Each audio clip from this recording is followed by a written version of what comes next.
बंधु माने आज भिडियो रे आमे माने जानिबा जे तुला राशि व्यक्तिविशेष मानक पई मई 2026 किभली रहिबो। एही मई मासरे केउ सब क्षेत्र रे आपनको सफलता प्राप्ति हेबो। आपणकर स्वास्थ्य, शिक्षा, प्रेम जीवन, वैवाहिक जीवन, भाग्य, क्यारियर एवं व्यापार वाणिज्यर स्थिति किभली रहिबो। नवग्रह केउ सब क्षेत्र रे आपनको शुभ फल देबे एवं केउ सब क्षेत्र रे आपनको सतर्कतार आवश्यकता रहिबो। से विषय जानिबा पई आपण माने भिडियोटी को स्किप न करी शेष पर्यंत निश्चय देखंतु एवं भिडियोटी को लाइक करी चैनल टी को सब्सक्राइब कर दियंतु। कमेंट बॉक्स रे भक्ति एवं श्रद्धार सहित जय श्री जगन्नाथ जय मां लक्ष्मी निश्चय लिखंतु। तो बंधु माने एही बैशाख पूर्णिमा परे आपनकु चारोटी बड़ शुभ खबर मिलिबाकु जाउछि। राहु आपणकर पंचम भावरे गोचर करुछंती। शनि एवं मंगल आपणकर षष्ठ भावरे गोचर करुछंती। सूर्य एवं बुध आपणकर सप्तम भावरे गोचर करुछंती। शुक्र आपणकर अष्टम भावरे निजर स्वराशि रे गोचर करुछंती एवं भाग्य भावर अधिपति गुरु भाग्यर कारक ग्रह गुरु आपणकर नवम भावरे गोचर करुछंती। केतु आपणकर एकादश भावरे गोचर करुछंती। 11 तारिख को मंगल आपणकर सप्तम भाव को गोचर करिवे। 14 तारिख को शुक्र मिथुन राशि रे प्रवेश करिवे अर्थात आपणकर नवम भाव को प्रवेश करिवे एवं 15 मई को दुईटी प्रमुख ग्रह सूर्य एवं बुध आपणकर अष्टम भाव को प्रवेश करिवे। तो बंधु माने शनि आपणकर षष्ठ भावरे गोचर करुछंती। षष्ठ भावटी होइताय रोग ऋण एवं शत्रुर भाव। तो एही समय आपणकर शत्रु माने आपणकर प्रतिद्वंदी माने परास्त हेबे। आपण समस्त कोर्ट कचेरी मामला रे मध्य विजय प्राप्ति करिवे। एहा व्यतीत 11 तारिख को मंगल आपणकर सप्तम भाव को प्रवेश करिवे एवं मंगल सप्तम भावरे प्रवेश करबा क्षणी आपणकर वैवाहिक जीवन रे टिके तीव्रता आसीबा पई जाउछि। सप्तम भावटी हेउछि हमर वैवाहिक जीवनर भाव, विवाह हमर जीवन साथीर भाव एवं हमर पार्टनरशिप रो भाव। तो एही घरे मंगल जे कि देवता मानकर सेनापति अटंती तो से आपणक मध्यरे एग्रेशन आनिबे। आपणकर पार्टनर को मध्यरे मध्य एग्रेशन रहिबो जहा फଳରେ छोट छोट कथा को नेकी आपणक मध्यरे जुक्ति तर्क हेबो, द्वंद्व हेबो। सामान्य विषय गुडिक हठात करी एक बड़ झगड़ारे परिणत होइजिबो। तो जदि आपण निजर क्रोध उपरे नियंत्रण रखुनांती, आपणकर पार्टनर निज क्रोध उपरे नियंत्रण रखुनांती तो आपणकर वैवाहिक जीवन रे समस्या देखा दे पारे। तेणु 11 मई परे विशेष भाव में आपण आपणकर वैवाहिक जीवन प्रति सतर्क रुहंतु।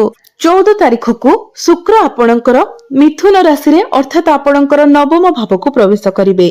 नवम भावटी होइथाय भाग्यर भाव।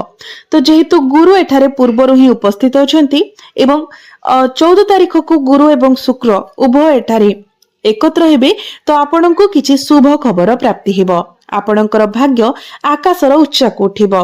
भाग्यर कारक ग्रह गुरु आपणको पूर्वरु कृपा वर्षा करुथिले एवं एबे शुक्र मध्य एठाको चली आसीबे। तो दुई जण गुरु आपणकर नवम भावरे रहिबे जहा फଳରେ आपणकर भाग्य सुदृढ़ हेबा पई जाउछि। भाग्य बଳରେ आपण जहा भी करिवे सेथिरे आपणको सफलता मिलिबो। आपण अल्प परिश्रम रे मध्य अधिक सफलता लाभ करि पारिबे। तो बंधु माने जदि आपण आपणकर भाग्य संबंधित किछि भी निर्णय नेबा पई चाहुचंती, किछि भी डिसिजन नेबा पई चाहुचंती तो आपण 14 मई परे नियंतु। जदि आपण किछि बड़ इन्वेस्टमेंट करिबा पई चाहुचंती, किछि बड़ जिनिस किणाकिणी करिबा पई चाहुचंती, कोनोसी बड़ डिसिजन नेबा पई चाहुचंती किबा कोनोसी बड़ कार्य आरंभ करिबा पई चाहुचंती तो 14 मई परे समय आपणक पई बहुत भल रहुछि। शुक्र आपणकर नवम भावरे निजर कृपा दृष्टि वर्षा करिवे। तेणु कोनोसी भूल करंतु नाही। आपणको जो शुभ फल मिलिबाकु जाउछि जदि आपण किछि भूल करि देउछंती तो सेही शुभ फल आपणको प्राप्ति होई परिबो नाही। तेबे बंधु माने मो आपणको तीनोटी निर्दिष्ट भूल विषय कहिबाकु जाउछि जा आपण प्रति मासरे बारंबार करूछंती। एही भूल गुडिक जोगु भाग्य आपणको अनुकूल करू नाही, संपर्क असुविधार सम्मुखीन हेउछि एवं आपणकर आर्थिक स्थिति रे मध्य सुधार हेउ नाही। तेबे एही तीनोटी भूल कोन? तेबे बंधु माने भूल गुडिक कोन जानिबा पूर्वरु आसंतु आउ किछि जानि नेबा।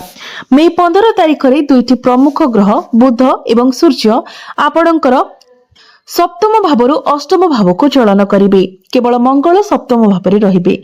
तो वर्तमान जेमिति ही सूर्य एवं बुध आपणकर अष्टम भाव को प्रवेश करिवे तो आपणकर स्वास्थ्य उपरे यार प्रतिकूल प्रभाव पड़ि पारे। तेणु मई 15 परे आपणको आपणकर शारीरिक सुस्थता उपरे विशेष ध्यान देबाको पड़िबो। जेहेतु अष्टम भावटी को कुंडली रे भलो बोली माना जाय न थाए, याकु रोगर स्थान त्रिक भाव बोली माना जाय थाए, तो बुध एवं सूर्य आपणको एठारे अशुभ फल प्रदान करिवे। बुध हेउछन्ती चर्मर कारक ग्रह, तो आपणकर टिके एलर्जी इन्फेक्शन भली समस्या देखा देई पारे। आपणको आपणकर त्वचार विशेष जत्न नेबार अछि। यह व्यतीत सूर्य अष्टम भाव में गोचर करुवा कारण आपणक आखिरे ज्वलन भली आपण किछि समस्या अनुभव करि पारंती। निजर खाद्यपेय प्रति मध्य आपण सतर्क रुहंतु। बाहरर खाद्य, जंक फूड, फास्ट फूड एसबु ठारू आपण जेते पारिबे दूर रे रुहंतु। यह व्यतीत अष्टम भाव जनक जीवन में हठात अप्रत्याशित घटना गुड़ी को नियंत्रण करे। तेणु सूर्य एवं बुध आपणकर दैनंदिन कार्य हठात किछि घटना घटाई पारंती। अप्रत्याशित खर्च होई पारे, हठात किछि खबर होई पारे, किबा आपणको अप्रत्याशित भाव में शीघ्र गति करबाको किबा जरूरी विषय गुड़ी को परिचालना करबाको पड़ी पारे। यह सहित आपणकर आग्रह बढ़िबा पई जाउछि। आपण निजको आध्यात्मिकता प्रति आकर्षित एवं भगवानଙ୍କ सहित संयोग करबाको पाइबे। 15 मई परे आपणकर पिला दिने परित्याग करिथिबा एक हॉबी पुनरागमन करिपारे। एथिरे खेल, गीत गाइबा किंबा आपणकर निर्दिष्ट हॉबी जहा हेउ, मई 15 परे एथिरे आपणकर आग्रह पुनरावृत्ति हेबार संभावना अछि। यह व्यतीत ई समग्र मासरे आपणकर जीवन में 3टी बड़ शुभ खबर आसिबाकु जाउछि। प्रथम एवं सर्वोपरि गुरु एवं शुक्र भाग्य भावर अधिपति होई आपणक पाखक धन आनिबे। आपणक पई सौभाग्यर पथ खोली जिवो। पूर्वरु अटकी रहितिबा टंका आपणक हातक आसीबो।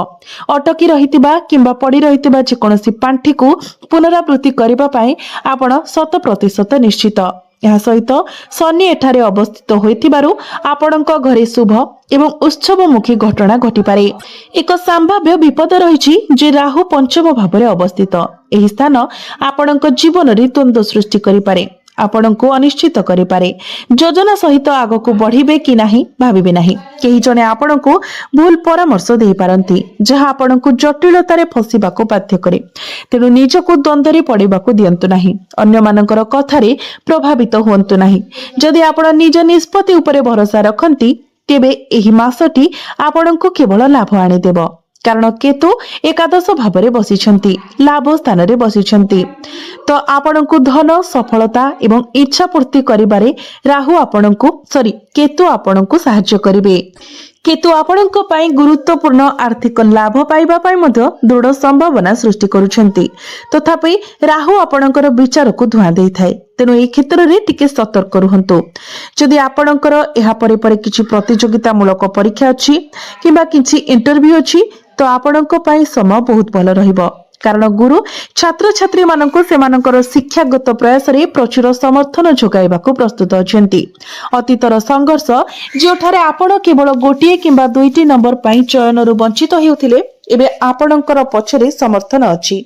एबे भाग्य आपणको जोरदार साथ देबो, जहा आपणको आपणक पई योग्य समस्त सुजोग प्रदान करिवो। तो बंधु माने एबे आसंतु जानिबा से निर्दिष्ट 3टी भूल विषय जहा आपणको एडाइबाको पड़िबो। एही 3टी भूल हेउची जहा आपणको प्रतिदिन प्रत्येक मुहूर्त रे एवं प्रत्येक मास धरि टाणी नेउची, आपणको पछकु टाणी नेउची एवं असुविधा रे पकाई देउची। एही 3टी भूल होची जेपरि आमे पूर्व उल्लेख करिथिलु। 11 तारिख को मंगल आपणकर सप्तम भाव में प्रवेश करिवे, मेष राशि रे प्रवेश करिवे, जहा आपणकर वैवाहिक जीवन रे समस्या सृष्टि करि पारे। तो आपणको आपणकर क्रोध उपरे नियंत्रण रखिबाको पड़िबो। क्रोध सहित जड़ित समस्या गुड़िक वृद्धि पाई पारे। जदि एही क्रोध समस्या गुड़िक लागि रहे एवं आपणकर राग वृद्धि पाइबा जारी रहे तेबे एहा आपणकर संपर्क रे अशांति सृष्टि करि पारे। यह आपणकर जीवन साथी मध्य भाव प्रवण दूरता किंबा विच्छेद मध्य सृष्टि करि पारे। एही कारणरू आमे आपणको शांत रहिबा, कम कथा हेबा एवं अधिक सुनिबा पई परामर्श देइछु। एहा करी आपण परिस्थिति को खराब हेबारु रोकी पारिबे। आपणको पई द्वितीय प्रतिकार हेउछि हमर परामर्श को बहुत सतर्कतार सह सुनिबा। मई 15 तारिख परे सूर्य अष्टम भाव को प्रवेश करिवे। एही गोचर परे आपण आपणकर स्वास्थ्य रे परिवर्तन देखिबे। पेट जंत्रणा, आखिरे ज्वलन अनुभव करिवे। मे 15 तारिख पर आपणकर हाड़े विभिन्न जंत्रणा आपणको असुविधा पकाई पारे। तेणु निज स्वास्थ्यर उपयुक्त जत्न नेबाकू पड़िबो। आपणको सूर्यंकर प्रचंड गरम निजको रक्षा करबाकू पड़िबो एवं बाहरे अत्यधिक समय बिताइबारु दूरेई रहिबाकू पड़िबो। जो मानकर कार्य स्वभावतः सेमाननको बाहरे रहिबाकू बाध्य करे सेमाने आवश्यक प्रस्तुति पर ही बाहरको बाहरिबा उचित। दयाकरी एही निर्दिष्ट बिंदु प्रति विशेष ध्यान दियंतु। आमे पूर्वर उल्लेख करिथिलु जे आपणकर पंचम भावरे अवस्थित राहु भ्रम सृष्टि करिवे, जहा आपणको भूल निवेश करबाको प्रेरणा देबे। केतक समय किछि सुजोग एते आशाजनक देखा जाय पारे जे आपण निश्चित अनुभव करिवे मु एठारे निश्चित भावरे एक भाग्य रोजगार करबाको जाउछि, मु निश्चित जे एहा लाभ आनिबो। तथापि सेही आंतरिक विश्वास वास्तव में केवल एक भ्रम जहा राहु आपणक मनरे रोपण करंती। तेणु मई मासरे निवेश करने समय अत्यंत सतर्कता एवं विचक्षणता अवलंबन करंतु। यह स्टॉक मार्केट किंबा रियल इस्टेट संबंधी हो एपरी इन्वेस्टमेंट अटकी जाय पारे। आपणकर पुंजी दीर्घ समय पई बंद होई जाय पारे। एही परामर्श को भल भाबरे मने रखंतु। एपरी करिबा द्वारा आपण भविष्यतर अनुतापरु रक्षा पाइबे। एबे आमे आपणको पई तीनोटी निर्दिष्ट प्रतिकार कहिबाकू जाउछु। मंगल, सूर्य एवं राहुंकर प्रभाव को लक्ष्य करी जदि आपण एही तीनोटी प्रतिकार करूछंती तेबे आपणको ग्रह गुड़िकर प्रतिकूल प्रभाव सहिबाकू पड़िबो नाही। तेबे एही प्रतिकार गुड़िक कोन? प्रथम प्रतिकार हेउछि मंगल ग्रह को संतुष्ट करिबा पई, जहा आपणकर वैवाहिक जीवन रे असुविधा सृष्टि करिबाकू जाउछि। एहा करिबा पई आपण प्रत्येक मंगलवार दिन हनुमान मंदिर दर्शन करंतु। हनुमान को भोग भावरे आपण बुंदी लड्डू अर्पण करंतु। जदि एही प्रतिकार करंती एवं प्रत्येक मंगलवार दिन आपण हनुमान चालीसा पाठ करंती तेबे आपणकर वैवाहिक जीवन रे मंगलंकर प्रतिकूल प्रभाव निरपेक्ष होइजिबो किंबा सेमानंकर प्रभाव ह्रास पाइबो। द्वितीय उपचार हेउछि जहा आपणकर स्वास्थ्य उपरे नकारात्मक प्रभाव पकाउथिला। जदि आपणकर सूर्यंकर प्रतिकूल प्रभाव रक्षा पाइबा पई चाहुचंती तेबे आपण प्रत्येक दिन सकाळु उदित सूर्य को तंबा पात्र रे जलार्घ्य अर्पण करंतु एवं सेही जल रे आपण टिके सिंदूर एवं टिके अक्षत एवं एक लाल मंदार फूल पकाई से जल को आपण अर्पण करंतु। आपणकर स्वास्थ्य दृढ़ रहिबो। एबे राहुंको विषय जे आपणको बारंबार भूल निष्पत्ति नेबाको बाध्य करूछंती एवं आपणको द्वंद्व रे पकाउछंती। जदि आपण राहुंकर प्रभाव को शांत करिबा पई चाहुछंती तेबे आपण प्रत्येक गुरुवार दिन ओस्त गछ मूले शुद्ध घियर एक दीप जलांतु एवं ओम राहवे नमः एही मंत्र जप करंतु। एहा आपणको कुंडली रे राहुंकर स्थिति को मजबूत करिबा। तेबे बंधु माने मने रखंतु आपणकर किछि बड़ इच्छा पूर्ण हेबा पई जाउछि जहा आपणकर जीवन रे ए पर्यंत होई पारे नाही। तो आपणको पई निश्चित भाबरे अनेक खुशी आसीबाकू जाउछि। केवल आपण ए किछिटा प्रतिकार अवलंबन करंतु कारण एपरि केबे भी हेबो नाही जेते बेले कि समस्त ग्रह माने आपणको अनुकूल प्रभाव प्रदान करिवे। किछि न किछि न हेले जणे ग्रह मध्ये आपणको प्रतिकूल प्रभाव पकाई पारंती। तेणु आमको जीवन सारा किछि प्रतिकार आवश्यकता होई थाए जहा अशुभत्व को कम करी आमको शुभत्व प्रदान करिबारे सहायक होई थाए। तेबे बंधु माने आपणकर जीवन मंगलमय हो एहा ही ईश्वरक निकटरे मोर प्रार्थना। धन्यवाद।